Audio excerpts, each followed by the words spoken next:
24 না হইলে সংসদে দাঁড়াইয়া কথা বলার সাহস পাইতেন না। কথা বলতো ওবায়দুল কাদের, শেখ হাসিনা। আপনাদের চান্স হইতো না। আজকে আমাদের পার্থ নামের একজন সংসদ সদস্য আপনারা দেখেছেন, কিছু কথা তিনি বলতেছেন, সাইড থেকে কিছু লোক বলতেছে ভুয়া ভুয়া। সংসদের মধ্যে পার্থ সাহেবকে ভুয়া ভুয়া বলে স্লোগান দিচ্ছে। উনি তখন বলতেছেন অনেক কথা হজম করার শক্তি আমাদের থাকতে হবে। বিরোধী দল নানান কথা বলবে, ছোট ছোট বাচ্চারা সংসদে আসছে, তারা অনেক কথা বলবে, এই কথাগুলো হজম করার শক্তি থাকা লাগবে। যারাই যায় সিয়ারে তারাই থাকে গিয়েরে। যখন জুলাই ছাত্র আন্দোলন হইল, প্রত্যেকটা নেতা বলল ছাত্ররা যা দেখাইছে মাশাআল্লাহ ভালো, এই ছেলেদেরকে ধন্যবাদ জানায়। এখন এই জুলাই হয়ে গেছে গলার কাটা, কথা কোন ঠিক কিনা? অথচ ইনারাই জুলাইয়ের পক্ষে ছাত্রদেরকে ধন্যবাদ দিয়েছিল, কথা বলেন ঠিক কিনা? আজকে সেই জুলাই সনদ বাস্তবায়ন করতে চায় না, জুলাইয়ের স্বীকৃতি অনেকে দিতে চাচ্ছে না, কথা বলেন ঠিক কিনা? সবাই বলতেছে ৭১ বড় অর্জন, অবশ্যই বড় অর্জন। ৭১-এর স্বাধীনতা আমরা ভুলতে পারবো না, আবার ২৪-এর চোখে দেখাই আন্দোলনও আমরা ভুলতে পারি না, কথা বলে ঠিক কিনা? ২৪ না হইলে সংসদে দাঁড়াইয়া কথা বলার সাহস পাইতেন না। কথা বলতো ওবায়দুল কাদের, শেখ হাসিনা। আপনাদের চান্স হইতো না। বড় বড় কথা বলতেছেন, হ্যাঁ আল্লাহ সুযোগ করে দিয়েছে, আলহামদুলিল্লাহ কয়া শুকরিয়া আদায় করেন, কথা বলেন ঠিক কিনা? জুলাই না হইলে ২৯ সালে নির্বাচন হইতো, আর আবারও ক্ষমতায় আওয়ামী লীগ আসতো, কথা কোন ঠিক কিনা? ওগুলো ইতিহাস আমাদের বোঝা হয়ে গেছিল। আল্লাহ একটু বাচ্চাদেরকে হালকা নাড়াইয়া দিয়া ওনাদের দেশ থেকে বিতাড়িত কইরা একটা সুন্দর পরিবেশে আপনাদেরকে ক্ষমতার চেয়ারে বসাইয়া, পার্লামেন্টে দাঁড়াইয়া, এই ছাত্রদের রক্তের উপরে দাঁড়াইয়া প্রত্যেকটি ভোটার হিসাব আপনাদেরকেও দিতে হবে, কথা বলে ঠিক কিনা? বিদায় এই অবদান ভুলে যাই না, কৃতজ্ঞতা প্রকাশ করেন, আল্লাহর শুকরিয়া আদায় করেন। ছোট ছোট বাচ্চাদের কথাগুলো বোঝেন, তারা কি চায় রাষ্ট্রের ব্যাপারে, রাষ্ট্র পরিচালনার ব্যাপারে। এই এনসিপির যে ছোট ছোট বাচ্চারা আছে, যারা জুলাই নেতৃত্ব দিয়েছে, হাত পা হারিয়েছে, পঙ্গু হয়েছে, চোখ হারিয়েছে, যারা জীবন দিয়েছে, এই শহীদদের কথা ভুলে যাওয়া যাবে না। আবু সাইদ মুগ্ধ, শেষ হয়নি যুদ্ধ, কথা বলে ঠিক কিনা? পানি লাগবে, পানি লাগবে। আহারে টিয়ার শেলের চোখ ঝাঁঝালো, তারপরে মানুষকে পানি পৌঁছায় দিছে। আমরা এই ইতিহাস কেমনে ভুলে যাব? এ তো পরশুদিন ঘটে গেল। যেই ছেলেটা বুক পেতে প্রশাসনের সামনে দাঁড়িয়ে একটা বাতিলের বিরুদ্ধে, একটা অপশক্তির বিরুদ্ধে, জুলুমের বিরুদ্ধে দাঁড়িয়ে গেল, আমরা তাদেরকে কেমনে ভুলে যাব? কথা বলেন ঠিক কিনা? রাগ করতেছেন? এই জন্য ভুয়া ভুয়া স্লোগান শুনতেছেন, অবস্থা এমন হবে হয়তোবা গাড়িতে ডিম মারবে, কথা বলেন ঠিক কিনা? অতএব ভালো হয়ে যান, আপনারা সংসদে দাঁড়িয়ে সুন্দর কথা বলেন, সবকিছু মেনে নেন, পরিবেশ পরিস্থিতি শান্ত হোক, 5 বছর সুন্দর করে দেশটা চালান, দেশ ও জাতির কল্যাণে কাজ করেন, মানুষের দুঃখ দুর্দশার কথা সংসদে দাঁড়িয়ে তুলে ধরেন। প্রত্যেক দিন খালি এই জুলাই নিয়ে ঝগড়া করবেন, এগুলো করতে করতে 5 বছর চলে যাবে, কথা কোন ঠিক কিনা? এগুলো নিয়ে এত কথা কেন, এত ফাও কথা কেন? ডাইরেক্ট একদিনে মানে নেন, কথা বলেন। রাগ করতেছেন আপনারা? হ্যাঁ, জনগণের দুঃখ দুর্দশার কথা তুলে ধরেন। দেশের অনেক উন্নয়ন দরকার, দেশের মানুষের ভাগ্যের পরিবর্তন করতে হবে, কথা বলে ঠিক কিনা? পৃথিবীর সাথে তাল মিলিয়ে আমাদেরকে এগিয়ে যেতে হবে, কথা বলে ঠিক কিনা? পাম্পে তেল নাই, জনগণের ভোগান্তি, এই কষ্টগুলো দেখার কেউ আছে? নাই। খালি নেতা বলতেছে, মন্ত্রী বলতেছে পর্যাপ্ত পরিমাণে মজুত আছে, দেশে কোনো সংকটই নাই, আলহামদুলিল্লাহ। আল্লাহ যেন আপনাদের মুখের মধ্যে বরকত দেয়, কথা। এইবার আল্লাহ ডেকে বলে, পয়গাম্বার আমি আল্লাহ এবার তোমার যা বলতে চাই এইবার শোনো। আমার আল্লাহ বলেন, ক্বালা আলকিহা ইয়া মূসা, মুসা রে হাতের লাঠিটা এইবার নিক্ষেপ করো। মুসা আলাইহিস সালাম হাতের লাঠি নিক্ষেপ করলেন, ফাআলকাহা ফাইযা হিয়া হাইয়াতুন তাসআ। লাঠি নিক্ষেপ করা মাত্র হয়ে গেল বিশাল বড় একটা সাপ। মুসা নবী বলে, বাপ রে বাপ, এ যে জাতের সাপ, আমার বংশ করে দিবে সাপ। এই কথা বলে পয়গাম্বর ভয়ে দৌড়াইতে লাগলেন। আমার আল্লাহ তখন বলেন, ক্বালা খুযহা ওয়ালা তাখাফ সানুঈদুহা সিরাতাহাল উলা। আমার আল্লাহ ডেকে বলে, ও নবী মুসা, ভয় পাওয়ার কোনো কারণ নাই। আমি আল্লাহ লাঠিকে সাপ বানাইছি, আবার সাপের দিকে হাত বাড়াও, পূর্বের মতো লাঠি বানায় দিব, বলুন সুবহানাল্লাহ। মুসা নবী ভয়ে ভয়ে ধরতে গেছে, সাপ হয়ে গেছে লাঠি। এর নাম হলো মুজিজা। এর নাম কি? মুজিজা। এরপরে আল্লাহ রাব্বুল আলামিন বলেন, ওয়াদহুম ইয়াদাকা ইলা জানাহিকা তাখরুজ বাইদা মিন গায়রি সুইন আয়াতান উখরা লিনুরিয়াকা মিন আয়াতিনাল কুবরা। আল্লাহ ডেকে বলে, ও নবী মুসা, তোমার ডান হাতটা বগলের নিচে ঢোকাও, ওখান থেকে বের করো। কোনো দোষ ছাড়াই আমি ধবধবে উজ্জ্বল সাদা চমৎকার আলো প্রদর্শন করব। এই যে কুদরতের দুইটা নিদর্শন দান করলাম, দুইটা মুজিজা দান করলাম, এইবার তোমার দায়িত্ব হলো ইযহাব ইলা ফিরআউনা ইন্নাহু তাগা। ফিরাউনের নিকট চলে যাও। ফিরাউন সীমা লঙ্ঘন করেছে।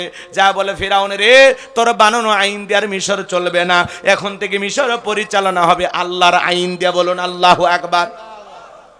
মুসা নবী ডেকে বলে, আল্লাহ আপনি কি ভুলে গেছেন আমি ফিরাউনের দরবারে মার্ডার কেসের আসামি, গেলেই তো ফাঁসি দিয়া মারবে। আমার আল্লাহ ডেকে বলে, পয়গম্বর, ভয় পাওয়ার কোনো কারণ নাই। কথা কয় না? ভয় পাওয়ার কোনো কারণ নাই। আমি আল্লাহ যার সাথে আছি, কোন জালেম ফাঁসি দিয়ে মারতে পারবে না, আগুনে পোড়ায় মারতে পারবে না। হাজারো দিন রিমান্ডে নিয়াও ওরা মুমিনের মুখের হাসি কেড়ে নিতে পারবে না। আল্লাহ যদি কারো সহায় হয়, আল্লাহ যদি কাউকে ভালোবাসে, পুরো পৃথিবীর সামনে আল্লাহ তাআলা তাকে সম্মানিত করে দেয়। কথা বলেন ঠিক কিনা? মুসা নবী ডেকে বলে, আল্লাহ যাওয়াই লাগবে। আমার আল্লাহ বলে, অবশ্যই যাওয়া লাগবে, তোমার নবী বানাইছি, তোমার দায়িত্ব হলো ফিরাউনের নিকট যায় দাওয়াত পৌঁছানো। পয়গাম্বার ডেকে বলে, আল্লাহ যেতে হবেই, যেহেতু তাহলে আপনার কাছে একটু দোয়া করি। পয়গাম্বার তখন আল্লাহর কাছে দোয়া শুরু করলেন।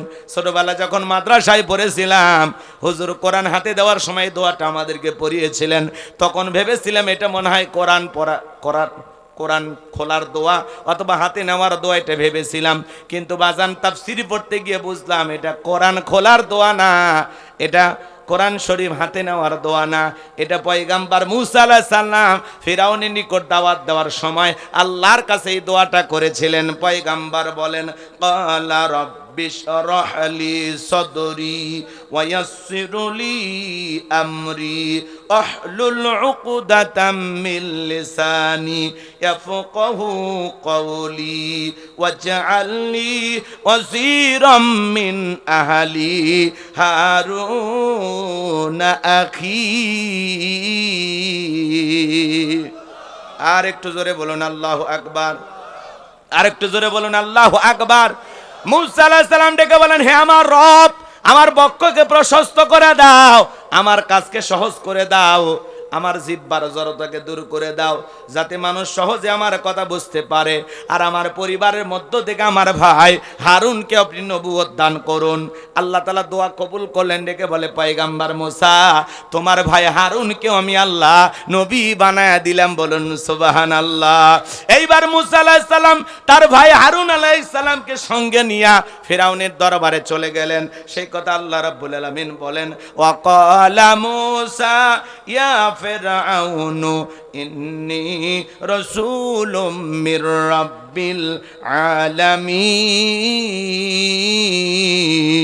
আলামিন।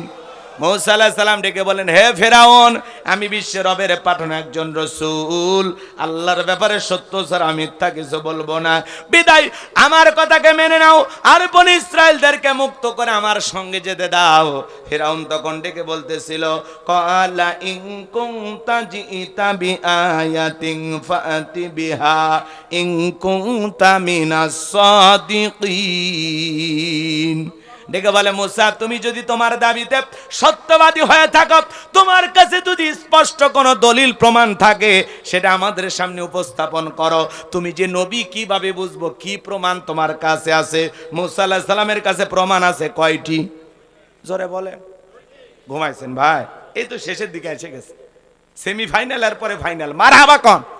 এ যুবক, কোরআনের কথা শুনে মারহাবা দিবা না, কিন্তু একটা গোল হইলে মারহাবা ঠিকই দাও।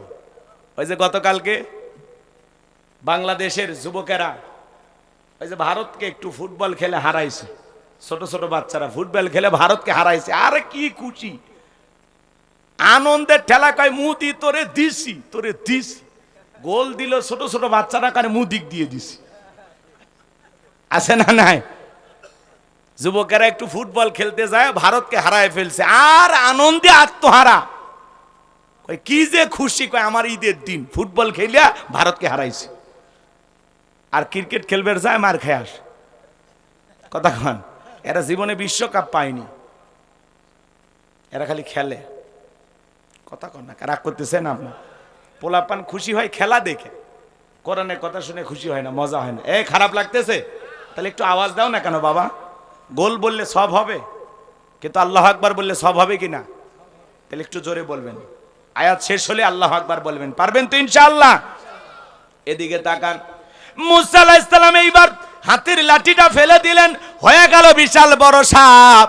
আর বগল থেকে, এদিক খেয়াল করেন, হাতটা বগলের নিচে দিয়া সেখান থেকে বের করলেন, কি সুন্দর ঝলমলে আলো প্রদর্শন করে।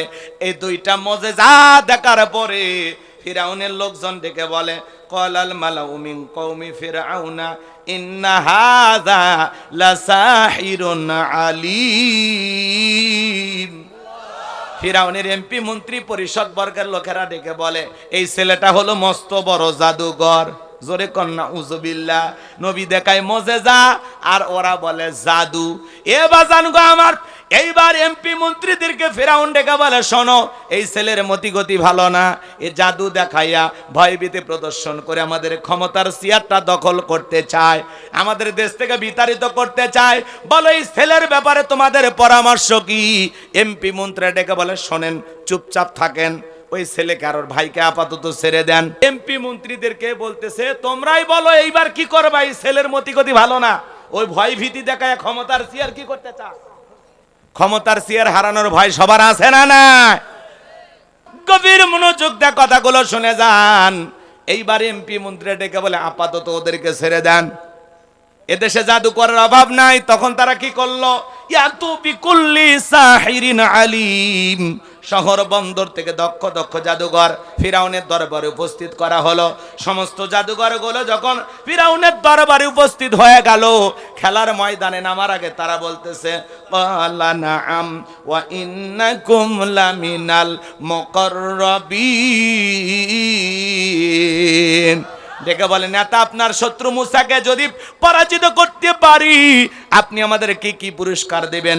ফিরাউন তখন ডেকে বলেন, ক্বালা নাআম ওয়া ইন্নাকুম লামিনাল মুকাররাবিন, তোমরা সবাই হইবে আমার নিকটতম ব্যক্তি, এই দরবার হবে তোমাদের বসবাসের জায়গা। এইবার জাদুঘরে ডেকে বলে, নেতা, আর কিছু চাওয়ার নাই, যারা ফুটপাতে রাস্তাঘাটে জাদুর খেলা দেখায় এরা যদি রাজপ্রাসাদ পায় আর কিছু লাগে? আর কিছু লাগবে না। এইবার বাজান জাদুর খেলা দেখানো শুরু হয়ে যাচ্ছে, হাজার হাজার দর্শক খেলা দেখার জন্য রেডি হয়ে আছে। এইবার জাদুঘরে রেখে বলে, ও নবী মুসা, জাদুর বান আগে আমরাই নিক্ষেপ করবো নাকি তুমি নিক্ষেপ করবা? মুসা আলাইহিস সালাম ডেকে বলে, ওস্তাদের মার শেষ রাতে, আগে তোমরাই জাদুর বান নিক্ষেপ করো। এইবার তারা জাদুর তন্ত্র মন্ত্র নিক্ষেপ করতে লাগলো। সেদিন তারা 1 নয় 2 নয় 80,000 জাদুর বান নিক্ষেপ করেছিল। বাঘ বানাইছে, ভাল্লুক বানাইছে, রশি বানাইছে, আগুন বানাইছে, মানুষের চোখে মুখে পর্যন্ত জাদুর বান নিক্ষেপ করেছিল। জাদুর তন্ত্র নিক্ষেপ করতে করতে ওদের চালান পাতি শেষ।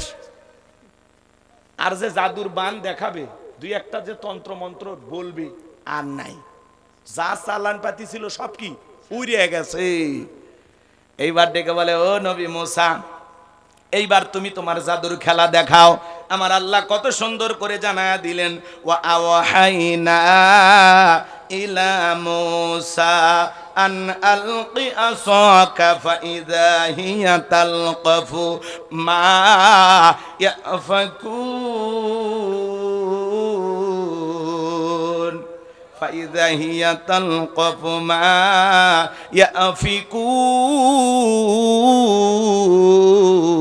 ইয়াফিকুন। আমার আল্লাহ ওহীর মাধ্যমে জানায়া দিলেন, ও নবী মুসা, তোমার হাতের লাঠিটা এবার তুমি নিক্ষেপ করো। পয়গম্বর হাতের লাঠিটা ছেড়ে দিলেন, হয়ে গেল বিশাল বড় সাপ। ইয়া বাজান গো আমার, ওই সাপের ঠোঁটটা ছিল নিশ্চিতে, ওপরের ঠোঁটটা ছিল 80 ফিট উঁচুতে।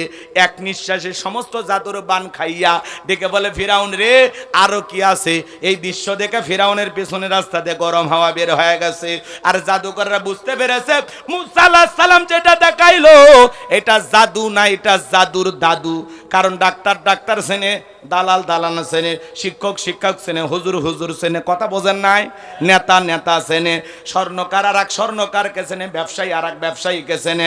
জাদুকররা বুঝতে পেরেছে মুসা আলাইহিস সালাম যেটা দেখাইলো এইটা নিঃসন্দেহে আল্লাহর কুদরতি শক্তি। বলুন আল্লাহু আকবার।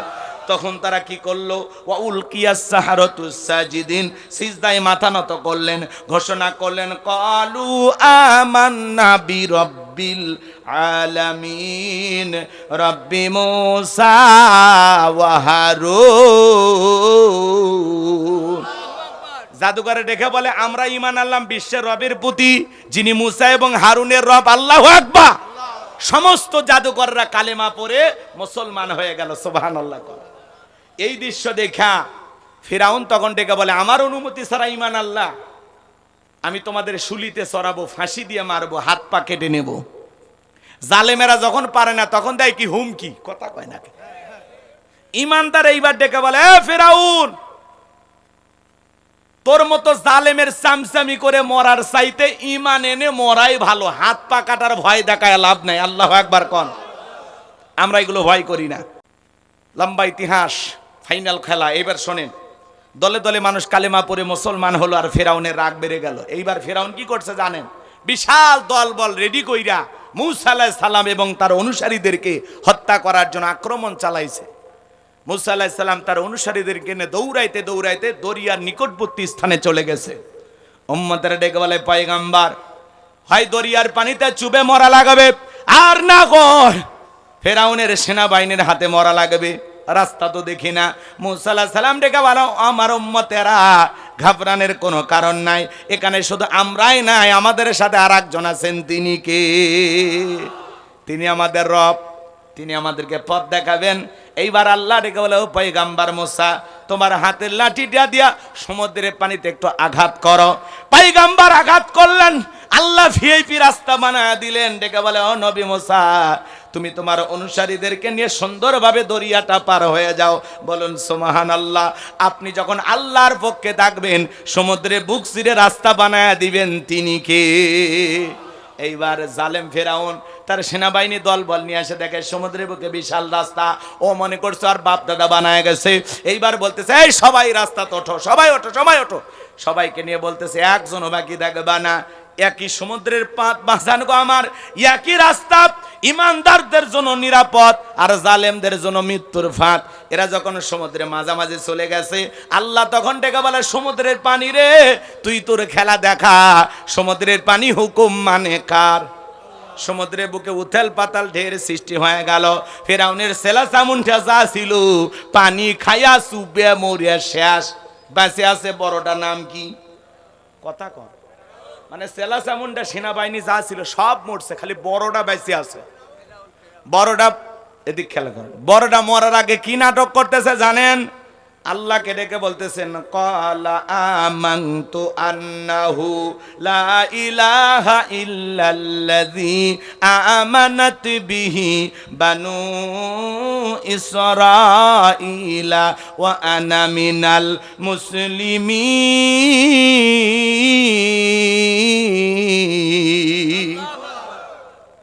ডেকে বলতেছে, আল্লাহ আমি ঈমান আনলাম, তুমি ছাড়া কোনো মাবুদ নাই, তুমি ছাড়া কোনো ইলা নাই।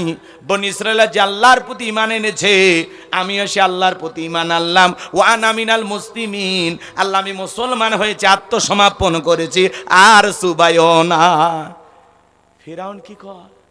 পানি খেয়ে আর কি কয়? আল্লাহ আমি মুসলমান হয়ে গেছি। ফিরাউন যদি মুসলমান হয়, আপনার আমার মুসলমান হয়ে দাম আছে? কথা কয় লাগবে ভাই। আচ্ছা, ফিরাউন যে ঈমান আনছে, আল্লাহ কি কবুল করছিল? আল্লাহ কবুল করে নাই। আল্লাহ কি সুন্দর জবাব দিলেন, আল-আনা ওয়াকাদ আসাইতা ক্বাবলু ওয়া কুনতা মিনাল মুফসিদিন। আমার আল্লাহ ডেকে বলে এখন ঈমান আনছো, এখন, আর আগে কি করেছো? সীমা লঙ্ঘন করেছো। ক্ষমতার দাম্ভিকতায় তুমি কি না করেছো রে ফিরাউন? ক্ষমতার দাম্ভিকতায়, অহংকারে পুরো পৃথিবীর জমিনে কি করেছো আমি আল্লাহ ভুলে যাই নাই। তুমি ক্ষমতার দাম্ভিকতায়, অহংকারে 40 বছর শিক্ষা ব্যবস্থা বন্ধ করে রাখছিলে। শুধু কি তাই, তোমার বাড়ির স্ত্রী আমি আল্লাহকে রব বলে স্বীকার করার কারণে নির্যাতন করে বিদায় করে দিয়েছো। তোমার বাড়ি দাসী আমি আল্লাহকে রব বলে স্বীকার করার কারণে গরম তেলে চুবাইয়া বিদায় করছো। ফিরাউনের ঘরে ঘরে তোর তৈরি করা মূর্তি ঢোকায়া দিয়েছো। তোর পাপের 16 কলা পূর্ণ হয়ে গেছে। আজকে মুসা এবং তার অনুসারীদেরকে হত্যা করার জন্য আক্রমণ চালিয়েছো। ফিরাউন রে, তোর ঈমান আমি আল্লাহ কবুল করি নাই, তবে মরার আগে শোন, তুই যে বিশৃঙ্খলা সৃষ্টি করেছিস, যে জুলুম অত্যাচার পৃথিবীর জমিনে করেছিস, আমি আল্লাহ তোর ঈমান কবুল করি নাই, তবে মরার আগে শোন, আমি আল্লাহ তোর লাশটা রেখে দেব পৃথিবীর মানুষের শিক্ষার জন্য। এই পৃথিবীর জমিনে সর্বপ্রথম মানুষ মৃত্যুর পরে সমুদ্রের বুকে লাশ ভেটে উঠেছিল ফেরাউনের। এর আগে যত মানুষ পৃথিবীতে মারা গেছে পানিতে ডুবে, সব মানুষ, এদিক খেয়াল করেন, সব মানুষের লাশ নিচে ছিল। পৃথিবীতে প্রথম লাশ ভেসে উঠছে কার? ফিরাউনের। আজও মিশরের জাদুঘরে ফিরাউনের লাশটা আছে না নাই?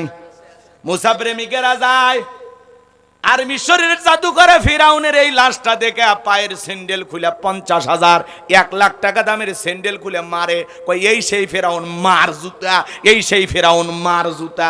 চিন্তা করেন বাজান, এটা তো ফিরাউনের শুটকি। শুটকি ফিরাউনক দেখা যদি মুসা প্রেমিকেরা জুতা মারে, জেতা ফিরাউনক পাইলে আর চামড়া দিয়ে ডুগডুগি বাজায়, তো কথা বলেন ঠিক কিনা?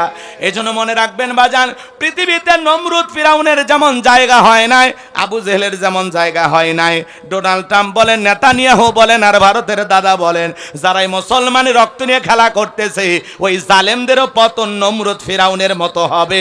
ওদেরও জায়গা পৃথিবীর জমিনে হবে না, হবে না, কথা বলেন ঠিক কিনা? এই জন্য দিনের জন্য, ইসলামের জন্য, কোরআনের জন্য কারা কারা জীবন দিতে প্রস্তুত? ইসলামের জন্য 2 হাত তুলে আল্লাহকে দেখান। লিল্লাহে তাকবীর, লিল্লাহে তাকবীর। যদি কখনো ডাক আসে দিনের জন্য জীবন দিতে রাজি আছেন তো ইনশাআল্লাহ আল্লাহ আমাদের জীবনগুলো ইসলামের জন্য কবুল করুন, দ্বীনের জন্য কবুল করুন।